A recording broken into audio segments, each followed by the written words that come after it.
Hello dears, നമുക്കിന്ന് തേങ്ങ അരയ്ക്കാതെ വെക്കുന്നൊരു മീൻകറി നോക്കാം. അതിനായിട്ടൊരു ചട്ടി അടുപ്പത്ത് വെച്ചിട്ട് ആവശ്യത്തിന് വെളിച്ചെണ്ണ ഒഴിച്ചു കൊടുത്ത ശേഷം ഇഞ്ചി വെളുത്തുള്ളി പേസ്റ്റ് ഇട്ട് കൊടുക്കാം. അതിൻ്റെ പച്ച മണമൊക്കെ മാറി ജസ്റ്റ് ഒന്ന് മൂത്ത് വരുന്ന സമയത്ത് ചെറിയ ഉള്ളി ഇട്ട് കൊടുക്കാം. കുറച്ചുകൂടി ചെറിയ ഉള്ളി വേണമെങ്കിൽ ഇടാം കേട്ടോ. ഞാനിപ്പോൾ ഇത്രയും ഇട്ട് കൊടുത്തിട്ടുള്ളൂ. അതിനുശേഷം പച്ചമുളകും കൂടി ഇട്ട് അതൊന്ന് വഴണ്ട് വരുന്ന സമയത്ത് തക്കാളി ചേർത്ത് കൊടുക്കാം. ഞാനിപ്പോൾ കുറച്ചുകൂടി വെളിച്ചെണ്ണ ആവശ്യം തോന്നിയുണ്ട് കുറച്ച് വെളിച്ചെണ്ണയും കൂടി ഒഴിച്ചു കൊടുത്തിട്ടുണ്ട് കേട്ടോ. മിനിങ്ങാന്ന് ഞാൻ തേങ്ങ അരച്ചുള്ളൊരു മീൻകറി വെച്ചപ്പം എഗെയിൻ നമ്മുടെ പാറക്കുട്ടിയാണ് പറഞ്ഞത് തേങ്ങ അരയ്ക്കാതെ വെക്കുന്നൊരു മീൻകറിയുടെ വീഡിയോയും കൂടെ ചെയ്യാൻ. അങ്ങനെയാണ് ഇത് ചെയ്തത് കേട്ടോ. തക്കാളിയൊക്കെ ഒന്ന് വെന്ത് വാടി വരുന്ന സമയത്ത് നമുക്ക് ഇതിൻ്റെ മസാലാസ് ഇട്ട് കൊടുക്കാം. അതിനായിട്ട് എൻ്റെ സംഗീതാസ് ഹോംലി റെസിപ്പീസിൻ്റെ ഫിഷ് കറി മസാലയാണ് ഇട്ട് കൊടുത്തിട്ടുള്ളത്. ഇന്ന് നമ്മുടെ കുക്കിങ്ങിന് ഒരു പുതിയ ആളൂടെ വന്നിട്ടുണ്ട് കേട്ടോ. എൻ്റെ കുട്ടിക്കുറുമ്പി രേവൂട്ടി. ഈ സ്പൂണിന് ഫുൾ 4 സ്പൂണാണ് ഇട്ട് കൊടുത്തത്. അവിടെ എടുത്തപ്പം കുറച്ചായിട്ടേ വന്നുള്ളൂ. ഞാൻ കറക്റ്റ് അതിൻ്റെ ഫുൾ 4 സ്പൂൺ ഇട്ട് കൊടുത്തിട്ടുണ്ട്. തീ നമുക്ക് ലോ ഫ്ലെയിമിലാക്കി വെച്ച് കൊടുക്കാം.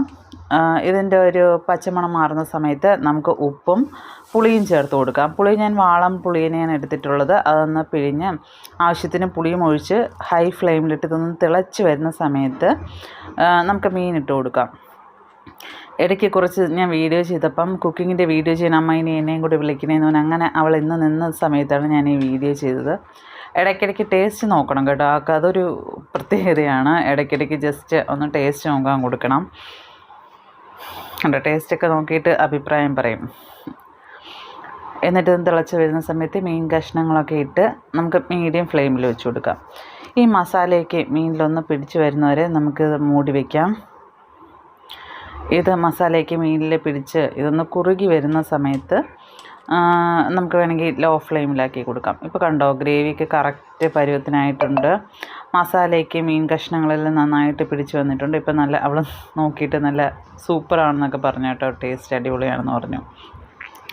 നല്ല കളറുമുണ്ട്. സത്യം പറഞ്ഞാൽ തേങ്ങ അരയ്ക്കാതെ ഞാൻ ഈ ഫിഷ് മസാല ഇട്ട് ഫസ്റ്റ് ടൈമാണ് വയ്ക്കുന്നത്. പാറു ഇങ്ങനെ പറഞ്ഞപ്പം ഒന്ന് വെച്ച് നോക്കിയാണ്. പക്ഷേ കൊള്ളാം കേട്ടോ. എനിക്ക് തേങ്ങ അരച്ച് വെച്ചതും ഇതും നന്നായിട്ട് ഇഷ്ടപ്പെട്ടു. ഇവിടെ വീട്ടിലും എല്ലാവർക്കും ഇഷ്ടപ്പെട്ടു. നല്ല കളറൊക്കെ ഉണ്ട്, നല്ല മണമാണ്, സൂപ്പർ ടേസ്റ്റാണ്.